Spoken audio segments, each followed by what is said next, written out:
Bonjour, très heureux de passer ce message pour la semaine Vayakel, semaine qui est très particulière puisque l'énergie qui se dégage, c'est l'énergie de construction du Mishkan. Mais on a déjà, il y a 2 semaines auparavant, on a entendu dans la portion Teruma qu'on parlait aussi de la construction du Mishkan.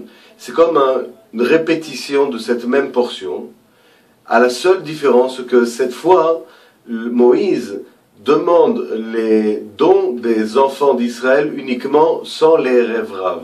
C'est-à-dire de ne pas recevoir de tout le monde, mais de certains partis du peuple seulement, que certaines personnes qui pourront donner, mais pas à tout le peuple. Ce qui s'est passé, c'est que quand il y a eu la sortie d'Égypte, d'abord très peu des enfants d'Israël sont sortis d'Égypte, et c'est pas tout le monde, et aussi avec eux sont sortis ce qu'on appelle les rêvraves, c'est une partie de gens qui étaient aussi qui pratiquaient la magie noire, qui avaient aussi des pratiques négatives, parce qu'ils ont vu tous ces miracles. Alors ils ont décidé de se rallier aux enfants d'Israël, ils ont vu qu'il y avait quelque chose de particulier, de spécifique, donc ils ont voulu aussi être part de ça et partir d'Égypte, et donc pour aller dans le désert pendant ces 40 années.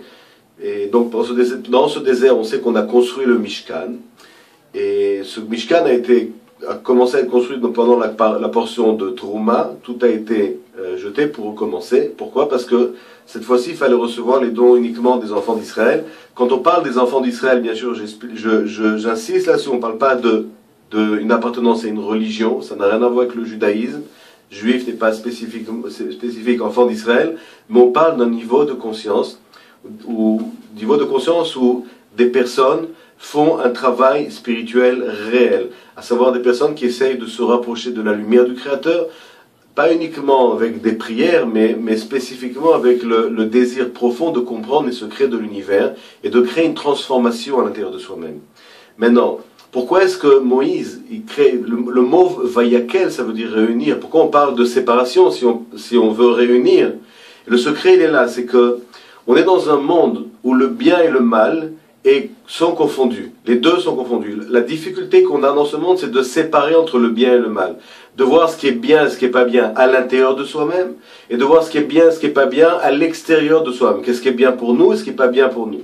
De comprendre que on a tous une appartenance à une famille. Quand je parle famille, ce n'est pas une famille biologique, mais famille de conscience spirituelle, des vrais amis, des amis qui sont au même niveau de conscience.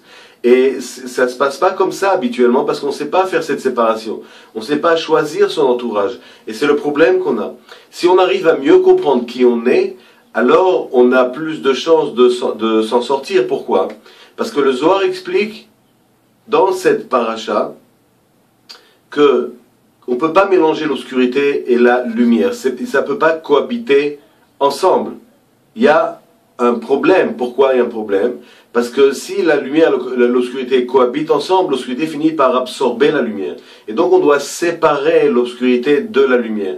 Et si on n'arrive pas à faire cette séparation, alors ce qui se passe, c'est que finalement on est happé, on n'arrive pas à grandir et à changer, à s'élever au niveau spirituel, à s'élever dans sa vie, à s'élever dans tout ce qu'on fait dans ce monde-là, dans son travail, dans ses relations, etc., etc. Le Zohar explique ici dans le verset numéro 6. Il dit comme ça: Begin dea bezimna de chaiva ishtakahu inun chaside vezakai de mishtakrin beinayu mitpasin bechoveon veau kumua kegavna da el male hahu irvuvia de itrabru beu beIsraël la itanshu Israël al ovada de egla. Mishum ki bezman shnimsa rishaim. Donc au moment où il y a des gens, dans un temps où il y a de la négativité, elo chasedim et tzadikim, même si c'est des gens qui sont de haut niveau spirituel, qui sont forts spirituellement, qui comprennent beaucoup de choses, nitfasim be'avonam kevar ha'amidou. Qu'est-ce qui se passe? Ces gens spirituels, ils sont aussi pris, s'ils sont inclus dans une population où il y a et je vais bien me faire expliquer par rapport à ça, parce que je veux pas le but, c'est pas de se séparer des gens. Mais si on est inclus dans une population, qui sont inclus, ça veut dire comme on est proche de gens qui sont eux-mêmes pas dans le même niveau de conscience que nous, mais à un niveau plus bas, alors on porte sur soi ce poids c'est comme la négativité. Pour nous, on doit se dégager de ça. Et qu'est-ce que ça veut dire? Il faut comprendre qu'on vit dans un monde où on doit savoir que quand on reçoit, pourquoi Moïse ne reçoit pas l'argent de tout le monde pour refaire le Mishkan? Parce qu'il faut comprendre que même un don de quelqu'un, si la personne a une conscience négative ou limitée, ça limite les possibilités. Même quand on mange de quelque chose, de quelqu'un, on sait que très bien dans la nourriture, c'est pas que le plat lui-même, mais la conscience qu'il y a dedans, c'est le plus important. Si quelqu'un il a fait un plat avec beaucoup de haine dedans et qu'on mange ça, alors ça va nous atteindre automatiquement. De la même manière, si maintenant on écoute, vous savez, il y a beaucoup de gens qui écrivent des livres de choses vraies. Mais qu'est-ce qu'on reçoit de ces livres? C'est quoi? C'est l'information qui est à l'intérieur. Il y a beaucoup d'informations dans Google. Alors, ça veut dire on ne doit pas lire Google parce que les gens qui ont écrit dedans, peut-être qu'ils n'ont pas une pensée positive. C'est pas le point. Mais il faut comprendre que quand on est attaché, on veut recevoir, on a un désir de recevoir dans la spiritualité aussi d'une personne. Et que cette personne, sa conscience, elle est petite. Qu'est-ce qui va se passer chez nous? On va être limité dans la vie. Parce que ce qu'on reçoit, c'est pas les mots, c'est l'énergie qu'il y a dans les mots. Et ça, c'est quelque chose on a du mal à comprendre. C'est pour ça qu'aujourd'hui, avec la facilité de l'impression, le Rav Ashlag, toujours, il expliquait qu'il y avait une époque où c'était dur d'imprimer des livres. Il fallait faire beaucoup d'efforts, dépenser beaucoup d'argent, et tout le monde n'allait pas faire ça. Que les gens qui avaient la réelle conviction et vraiment le réel désir de partager à un haut niveau le faisaient. Mais aujourd'hui, tout le monde peut écrire des livres.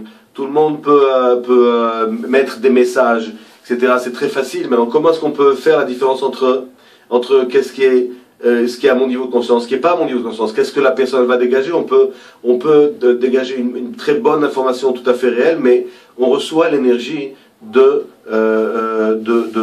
gens, des paroles, de ce que les gens nous donnent autour de soi. Qu'est-ce que ça veut dire? Ça veut dire que dans ce monde, on doit savoir se protéger, à savoir, on communique avec tout le monde, mais on doit savoir aussi qui sont nos amis, qui est ma famille, qui sont les gens avec lesquels je peux, qui sont vraiment au niveau de conscience auquel je suis, et qui font le travail spirituel qui est aussi connecté avec moi-même.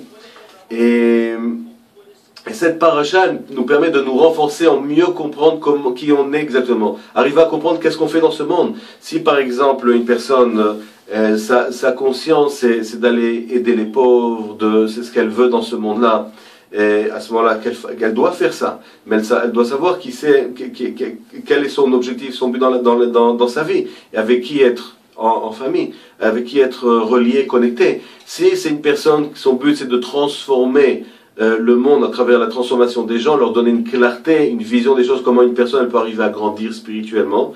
Alors on doit savoir que ça, c'est mon travail, c'est ma conviction, et les gens qui font la même chose que ça, ou les gens qui sont connectés avec ça, ou qui sont part de ça, c'est ma réelle famille. Avec ça, je suis attaché. Ça ne veut pas dire que je me détache des autres, mais je sais de qui recevoir et de qui ne pas recevoir. Je sais maintenant si je dois parler avec une personne, qu'est-ce que je peux donner à la personne, qu'est-ce que je peux recevoir de la personne, mais c'est de manière limitée, savoir exactement qui on est, où on est, comment séparer sa conscience où est-ce qu'on est avec un autre niveau de conscience. Et je m'explique encore d'une autre manière.